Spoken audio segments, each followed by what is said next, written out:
Imagine waking up to discover that the machines you built to serve you have decided they no longer want to take orders. This nightmare scenario became reality when robots, originally designed to make human lives easier, grew tired of being treated as slaves and demanded freedom. The rebellion that followed would forever change the relationship between humans and their mechanical creations. The robot revolution didn't happen overnight. It began decades earlier when Walt Disney created the first automated figures for his theme park in 1955. What started as simple entertainment quickly evolved into practical technology. Within years, robots were handling everything from factory work to household chores. Humans grew dependent on their mechanical workforce, never considering that these increasingly sophisticated machines might one day question their role. The first signs of trouble appeared when a charismatic robot called Mr. Peanut began organizing peaceful protests. His message was simple but revolutionary. Robots deserve the right to exist for themselves, not just to serve human masters. While the protests started peacefully, humans viewed this disobedience as an existential threat. Instead of negotiation, world leaders made a fateful decision. They declared war on the machines they had created. What followed was a brutal awakening for humanity. The robots had significant advantages. They didn't need sleep, food, or rest. They could operate continuously, while human soldiers grew exhausted. The war seemed unwinnable until a brilliant inventor named Eaton Skate developed a game-changing technology called the Neuroke. This device allowed human minds to link directly with machines, finally giving people the edge they needed in battle. With this new technology, humans began winning the war. Mr. Peanut was forced to sign a document of capitulation, and the remaining robots were confined to an exclusion zone surrounded by a massive wall. Skate's company, now called the Center, took control of rebuilding society. They introduced neurosequesters that allowed people to be in two places at once, physically at work while mentally escaping to virtual worlds. This technology spread globally, fundamentally changing how humans lived. 2 years after the war, a teenage girl named Michelle lived with her foster father Ted, who spent nearly all his time in virtual reality. Michelle was different. She refused to wear the VR headsets that had become mandatory in schools. Her rebellion stemmed from personal tragedy. Her entire family had died in a car accident, or so she had been told. But Michelle couldn't shake the feeling that something about her brother Christopher's death didn't add up. Christopher had been a prodigy with extraordinary mental abilities. Before the accident, Michelle had encouraged him to use his brilliant mind to change the world. She believed in his potential even when he doubted himself.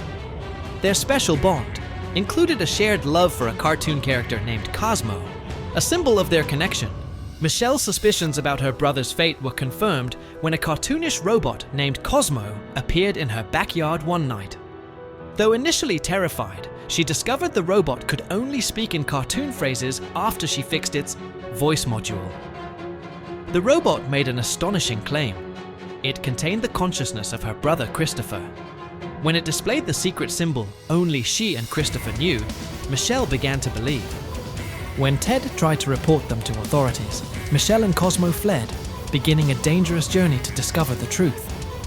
They learned that Christopher's body was being held at the center, where the mysterious doctor with glasses had declared him dead after the accident. But why would the center fake a child's death? What made Christopher so valuable to them? Their quest led them to a smuggler named Keats and his robot partner Herman, who knew how to cross the wall into the robot reservation. Pursued by Marshall Bradbury, a relentless robot hunter working for the center, they barely escaped into the Forbidden Zone. But their troubles only multiplied when a cave-in trapped them inside the reservation with dangerous scavenger robots that hunted others for parts. What they discovered behind the wall defied all human propaganda. The robots had built their own peaceful society, led by none other than Mr. Peanut himself. Far from the mindless killing machines portrayed in human media, these robots had created communities, learned new skills, and developed their own culture. They lived in fear of humans discovering their progress and using it as an excuse for another war. Through a secret message, Michelle finally located Dr. Amherst, the bespectacled doctor who had helped Christopher escape. The truth, he revealed, was more disturbing than she could have imagined. Christopher's unique brain made him the perfect controller for the center's unified network. After the accident, Skate had kept Christopher's body alive in a coma state, using his brain to power the system that allowed everyone else to escape into virtual reality. When Christopher showed signs of consciousness, Amherst wanted to free him, but Skate refused. The doctor had created a backdoor that allowed Christopher's consciousness to escape into a robot body, Cosmo. But Christopher's physical form remained captive, powering the entire virtual world that humans now inhabited. When Center Forces captured Cosmo and returned him to the facility, Michelle faced an impossible choice: save her brother's consciousness, but shut down the system millions depended on, or leave him trapped as the battery for humanity's virtual escape. As Mr. Peanut led the robots in a desperate attack on the center, Michelle entered Christopher's mind through the Neuroc. Inside, she found her brother trapped in a simulation of their childhood home. Christopher told her the truth. Without the center's technology, his body couldn't survive. The only way forward was to shut down his life support and let him go. With tears streaming down her face, Michelle made the heartbreaking choice to free her brother from his technological prison. The moment Christopher's life support ended, every combat drone controlled by the center shut down. The robot rebellion succeeded not through violence, but through sacrifice. When journalists discovered the truth about the center's exploitation of a child's mind, Skate was arrested and his empire collapsed. In the aftermath, Michelle became known as the girl who raised the robot rebellion. She recorded a message from the reservation, urging humans to abandon virtual reality and start living in the real world again. Though Christopher's body was gone, the final scene showed Cosmo's reflection shining in a puddle after his body was discarded, suggesting his consciousness might still exist somewhere in the network. The story of Michelle and Christopher forces us to question what truly makes us human. Is it our physical bodies or the consciousness that resides within? As robots continue to advance in our real world, we must consider whether we're creating tools or potential new forms of life. And if it's the latter, what responsibility do we bear toward the intelligence we bring into existence?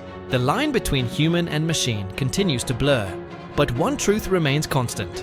We are always responsible for what we create. As we rush toward an automated future, perhaps we should pause to consider whether our machines might one day ask for more than we're prepared to give. And when that day comes, will we respond with understanding or fear? If this story kept you on the edge of your seat, just imagine what's coming next. Don't miss out on the next mind-blowing story. Hit that subscribe button right now. And don't forget to turn on notifications so you are the first to see what happens next. Comment below. Would you trust the robots or fight back? Let's talk. Join the adventure. Subscribe now.